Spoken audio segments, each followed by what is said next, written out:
ప్రకాశం జిల్లా రాచర్ల మండలం ఎడవల్లి గ్రామంలోని ఉమామహేశ్వర స్వామి ఆలయంలో గుర్తులేని వ్యక్తులు గుప్త నిధుల కోసం తవ్వకాలకు ప్రయత్నించారు. ఆలయ ప్రాంగణంలోని నంది విగ్రహాన్ని పెకిలించేందుకు దుండగులు ప్రయత్నించారు.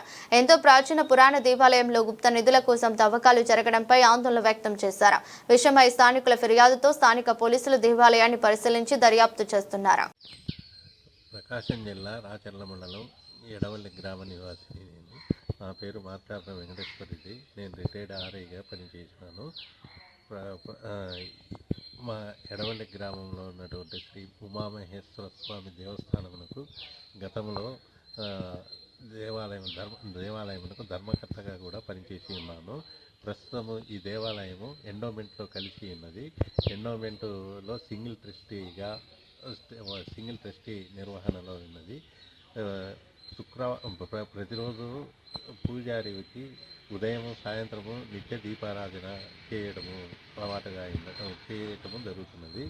26/12/25 శుక్రవారం రాత్రి కూడా పూజారి అయినటువంటి కురిమేటి కృష్ణమూర్తి గారు వచ్చి పూజ చేసిపోయినాడు.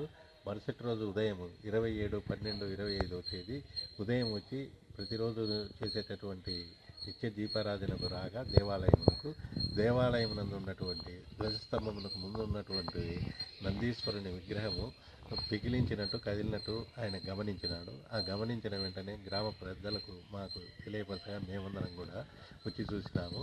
కానీ ఆ నందీశ్వరుని విగ్రహమును గుప్త నిధుల కోసం ఎవరో దుండగులు ప్రయత్నించినట్లుగా అనుమానం వ్యక్తమైనది. మేమంతా దేవాలయం అంతా పరిశీలించగా ఏమీను చోరీ జరగలేదు. కానీ ఇటువంటి అన్యాక్రాంతమైన పనులు జరుగుతున్నాయనేటటువంటి ఉద్దేశంతో రాబోయే రోజుల్లో ఏమీ జరగకుండా ఉండుగానని ముందు జాగ్రత్త చర్యగా రాచర్ల పోలీస్ స్టేషన్ వారికి 27/12/25 తేదీన జరిగిన విషయాన్ని రిపోర్టు ఇవ్వడమైనది. ఇది చాలా పురాతనమైన దేవాలయం కాబట్టి ఏవైనా ఉంటాయనే అటువంటి గుప్త నిధుల కోసం ఎవరైనా దుండగులు వస్తారనే ఉద్దేశంతో ముందు జాగ్రత్తగా తెలపడమైనది. మాకు ఎవరి మీద కూడా ఎటువంటి అనుమానం లేదు. కానీ